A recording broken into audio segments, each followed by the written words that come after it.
I've debated for years whether I should share this story. Every time I try, I stop halfway, telling myself no one will believe me, or that saying it out loud might somehow invite it back into my life.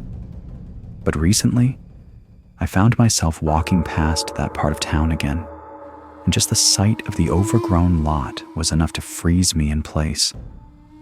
I realized the house hasn't left me, not even after all this time.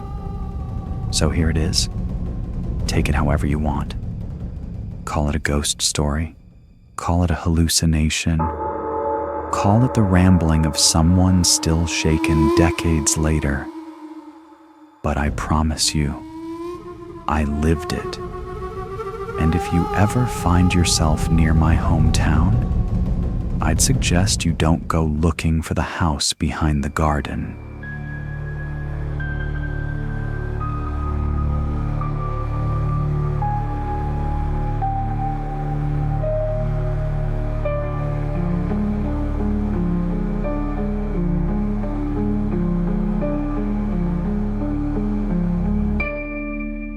I grew up in a small town in the Midwest, the kind of place where everyone knew your name and most of the houses looked the same. Quiet streets, kids riding bikes, barbecues on weekends. It had that postcard image of American suburbia. But every town has its shadow, some place people avoid, even if they don't want to admit they're scared. For us, that shadow was the wooden house behind the garden. It sat at the very edge of town, past a rusted chain-link fence half swallowed by weeds. From the road, all you could see was a roof line sagging under years of neglect and a tangle of ivy crawling up its porch. The garden in front was wild, like no one had touched it in decades. Thorns, briars, plants that seemed to thrive on decay. The whole property gave off the sense of being wrong. No one lived there.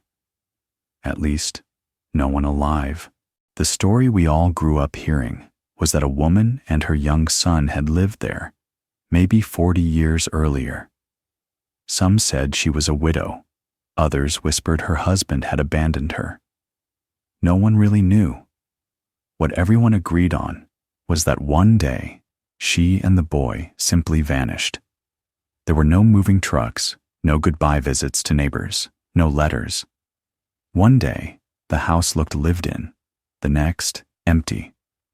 A few weeks later, people noticed something strange in the backyard, a plaster statue. Tall, pale, human-shaped. Nobody remembered seeing it before. Nobody remembered construction workers or deliveries. It had just appeared. And that's when the whispers began. When you grow up in a small town, rumors spread faster than wildfire. Kids dared each other to peek through the fence, and they always came back pale, swearing they'd heard crying. Adults would shake their heads, mutter something about imagination, but even they crossed the street to avoid walking too close. The stories varied. Some said the statue was of the woman holding her son in her arms. Others claimed if you looked long enough, the stone face would shift, like it was screaming. A few even said the boy's cries could still be heard if the wind hit just right. The police did investigate once. They went through the house, checked the yard, tapped on the plaster statue. Their report came back empty. No evidence of a crime, no reason for alarm. But the officers never spoke about what they saw, and none of them ever volunteered to return. By the time I was a teenager, the house had become our rite of passage. If you wanted to prove you weren't a coward, you had to sneak into the yard, maybe touch the statue, maybe peek through a window. I was 17 when my turn came. My friends egged me on, laughing, shoving me toward the overgrown path that led to the porch. "Don't be a chicken," they said.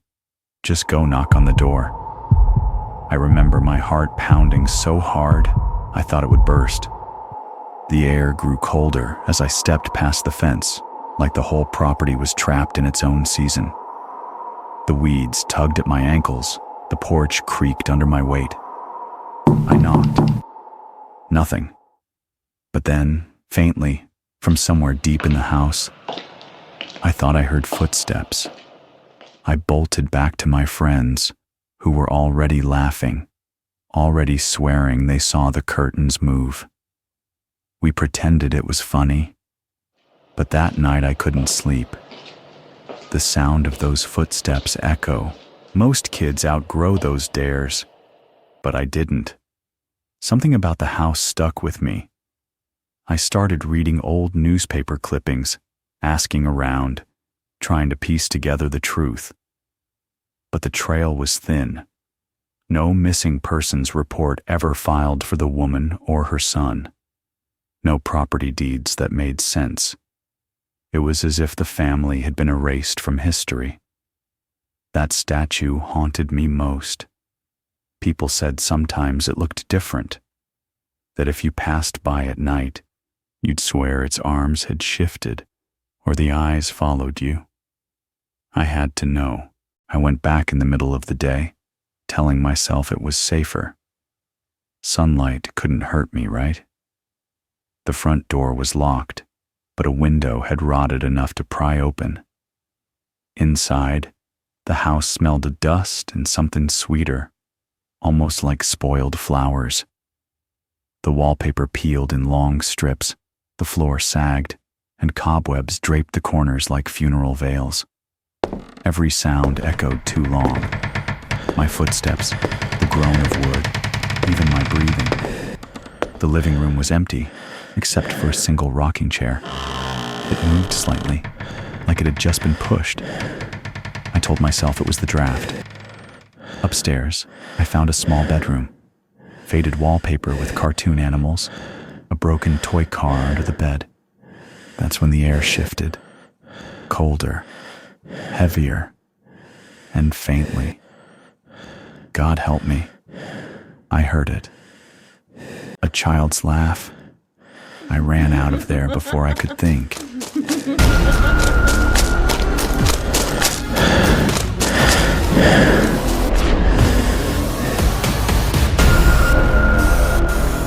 I should have stopped, but curiosity is poison. A few weeks later, I went back again, this time at night. The garden was worse after dark. Shadows tangled in the weeds, and every crunch of leaves under my boots sounded deafening. The statue stood in the moonlight, pale and terrible. And I swear to you, it wasn't the same. The woman's face was twisted, her eyes wide with terror. In her arms was something small, pressed tight against her chest. The longer I stared, the more certain I was that the something wasn't stone at all. That's when I heard it again. The cry. Soft, muffled, desperate. It was coming from inside the statue. My flashlight flickered, and for a split second, I thought I saw movement in the windows of the house, a shape watching me. Then the air grew heavy, pressing against my chest.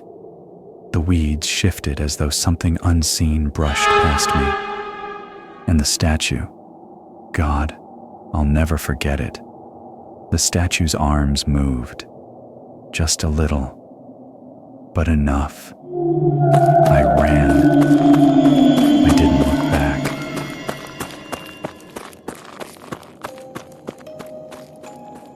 For weeks after, I dreamed of that place. I dreamed of being trapped, unable to move, while plaster hardened around me, sealing me inside forever. I dreamed of a child's hand reaching out from the stone, grabbing mine. Even awake, I'd hear it sometimes. A faint cry through the walls of my room. A shadow in the corner that vanished when I turned my head. I left that town as soon as I could, moved states away, built a life, a family. But even now, decades later, the memory clings to me. A few months ago, I had to go back for a funeral.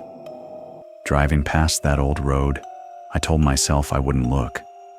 I told myself the house was probably torn down by now, but it wasn't. The garden was wilder than ever, swallowing the fence. The roof sagged even more, the windows black and empty, but the statue was still there, untouched, white as bone. And I swear, as my car passed, I saw its eyes turn to follow me. So believe me, or don't.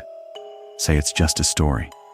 But if you ever find yourself near my hometown, and someone points out the house behind the garden, do yourself a favor. Don't go in. Don't even stop. And for the love of God, don't look at the statue too long.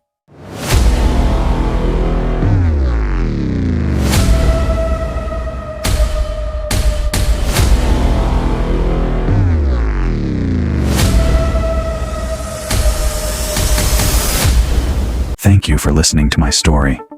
I know it was a long one, and if you stayed with me until the end, I truly appreciate it. If you enjoyed this and want to hear more stories like it, make sure to follow the channel and hit that notification bell so you don't miss the next one. And I'd love to hear from you. Have you ever had an experience that still haunts you? Drop a comment below and let's talk about it. Your support means the world, and it's what keeps these stories alive. Until next time, stay safe, stay curious, and don't look too long at the shadows.